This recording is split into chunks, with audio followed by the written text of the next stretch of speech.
2017년 7명의 젊은 남녀는 더위를 피해 그들이 발견한 비밀의 장소로 향한다. 맑은 물과 한적한 분위기. 그들은 이곳이 완벽한 피서지라고 믿었다. 하지만 이곳은 출입이 엄격히 금지된 제한구역이었다. 뉴질랜드의 오클랜드 공과대학교에 재학 중이던 레이첼 드종은 2월 6일 뉴질랜드의 건국을 기념하는 국경일인 와이탕이데이 연휴를 맞아 대학 친구들과 함께 타우포에서 열리는 음악 페스티벌에 참석하였다. 음악과 여유, 그리고 뜨거운 여름 속에서 즐긴 완벽한 주말.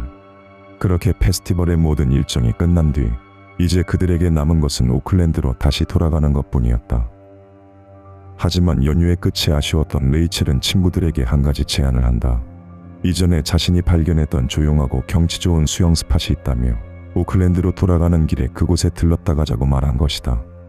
뉴질랜드의 2월은 한여름, 20에서 30도의 무더운 날씨 속에서 친구들 또한 레이첼의 제안에 흔쾌히 동의했고 그곳이 연휴의 마지막 날을 장식할 완벽한 장소가 될 것이라 기대했다.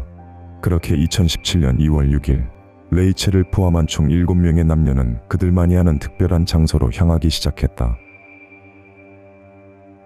타우포에서 출발한 지 얼마 되지 않아 그들은 수영 스팟으로 들어가는 입구에 도착했다. 목적지까지 가기 위해서는 험난한 숲속을 통과해야 했고 이곳은 누가 봐도 공식적인 길은 아니었다. 하지만 이들은 이 또한 하나의 모험이라 생각했기에 망설임 없이 숲속으로 들어섰다. 입구로 들어온 지 약 5분쯤 지났을 때 갑자기 어디선가 사이렌 소리가 들려왔다.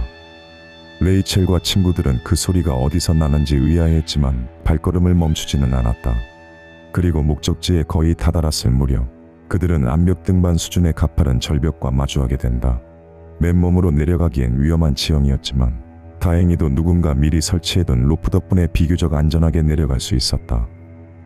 그렇게 험난한 길을 통과해 마침내 그들은 목적지에 도착했다. 맑은 물과 아름다운 경치.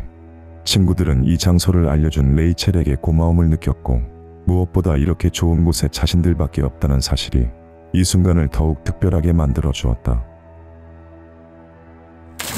그렇게 레이첼과 친구들은 모두 강으로 뛰어들어 물놀이를 즐기기 시작했다.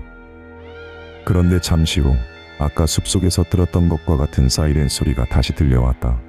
이번엔 훨씬 더 크게 분명하게 울려 퍼졌다. 이상함을 느낀 이들은 행동을 멈추었고 그룹의 유일한 남성인 샘과 라이즈는 가장 높은 바위들로 올라가 주변을 살폈다. 그러나 별다른 변화는 없었기에 경계를 풀고 다시 물놀이를 이어갔다. 그로부터 5분 후 사이렌은 또 한 번 울려 퍼졌다. 연이어 울리는 사이렌 소리에 불안함을 느낀 레이첼과 친구들은 하나 둘씩 물 밖으로 나와 바위 위로 몸을 옮겼고 샘과 라이즈는 다시 한 번 주변을 살폈다.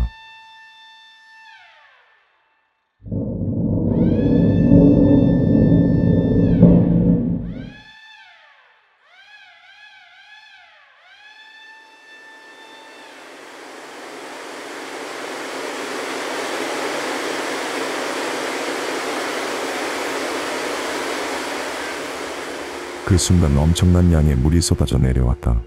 강물의 수위는 순식간에 미친 듯이 불어나기 시작했고 낮은 바위 위에 있던 레이첼과 4명의 친구들은 그 자리에서 고립되고 말았다. 그들이 있던 수영 장소의 상류에는 아라티아 댐이 있었다.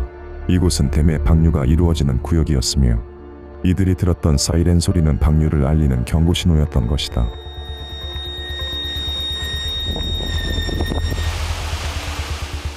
초당 8만 리터의 물이 쏟아졌고 강은 순식간에 거센 물살로 뒤덮였다. 이들은 방류가 끝나는 것을 기다려보려 했지만 강물의 수위는 더 높아졌고 이대로 있다가 모두가 급류에 휩쓸릴 상황이었다. 유일한 생존 방법은 라이즈가 있는 안전한 바위로 넘어가는 것뿐이었다. 레이첼이 먼저 나섰다. 그녀는 라이즈 쪽으로 힘껏 점프한 후 가지고 있던 고프로 셀카봉을 내밀어 안전한 쪽으로 넘어갈 수 있었다. 그 뒤를 이어 메디가 무사히 넘어왔고 이제는 미카엘라 차례였다. 겁이 많던 그녀는 뛰는 것을 주저했다. 다리는 떨려왔고 자신이 이곳을 건널 수 없을 것만 같았다. 미카엘라가 망설이는 동안에도 물은 차오르고 있었고 더 이상 시간을 지체하면 친구들까지 위험해질 수 있었다. 그녀는 호흡을 가다듬고 라이즈를 향해 전력을 다해 뛰었다. 그러나 생각만큼 멀리 가지 못한 미카엘라는 라이즈의 손에 닿지 못한 채 거센 급류에 휩쓸려 떠내려가기 시작했다. 라이즈는 그녀를 붙잡기 위해 몸을 내밀었지만 강한 물살에 균형을 잃었고 그대로 같이 떠내려가고 말았다. 눈앞에서 친구들이 떠내려가자 남은 이들은 충격에 빠졌다. 하지만 계속 거세지는 물살은 그들에게 슬퍼할 틈조차 허락하지 않았고 살아남기 위해선 빨리 움직여야 했다. 레이첼은 라이즈가 있던 자리로 가서 남은 친구들의 구조를 도왔다. 이후 치마가 간신히 넘어왔고 이제 남은 사람은 앨리스뿐이었다. 그녀는 제일 낮은 바위에 있던 탓에 반쯤 몸이 물에 잠긴 상태에서 바위를 붙잡고 힘겹게 버티고 있었다. 레이첼은 그녀와 조금이라도 거리를 줄이기 위해 바위 아래로 내려갔고 강한 물살 속에서 최대한 손을 뻗었다. 그리고 앨리스는 그의 손을 잡기 위해 몸을 던졌다. 하지만 레이첼 혼자서 앨리스의 무게와 거센 물살을 모두 버티기에는 역부족이었고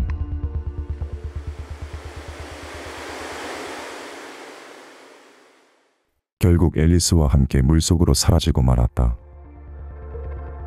이 사고로 인해 7명의 인원 중 4명이 급류에 떠내려갔다. 15분간의 방류가 모두 끝나고 물살이 잠잠해지자 곧 구조대가 도착하였고 수색을 통해 급류에 떠내려간 미카엘라, 라이즈, 앨리스를 발견하였다. 그들은 몸 이곳저곳에 상처는 많았지만 기적적으로 살아있었다. 하지만 단 한 사람, 레이첼의 모습은 보이지 않았다.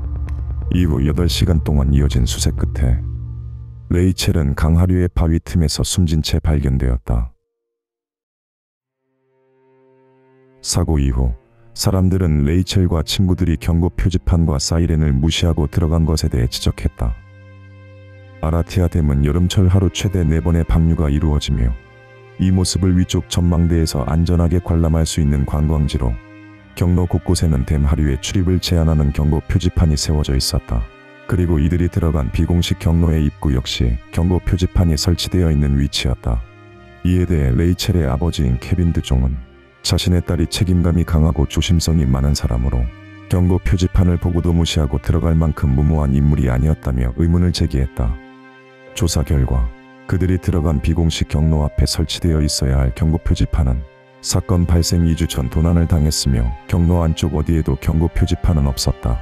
더 큰 문제는 담당 기관이 이 사실을 인지하고 있었음에도 불구하고 어떠한 임시 조치도 취하지 않았다는 점이다. 만약 경고 표지판이 단 하나라도 있었다면 레이첼과 친구들은 그곳에 들어가지 않았을 가능성이 높다. 혹여 들어갔다 하더라도 이후 들리는 사이렌 소리가 무엇을 의미하는지 알아챘을 것이다. 레이첼의 아버지는 딸의 죽음을 헛되이 하지 않기 위해 다시는 같은 사고가 반복되어선 안 된다며 안전 강화를 위한 활동에 나섰다. 그 결과 비공식 경로 입구와 내부에는 새로운 경고 표지판이 설치되었고 절벽 구간에 있던 로프는 철거되었으며 사람들이 더는 내려가지 못하도록 철제 울타리가 세워졌다.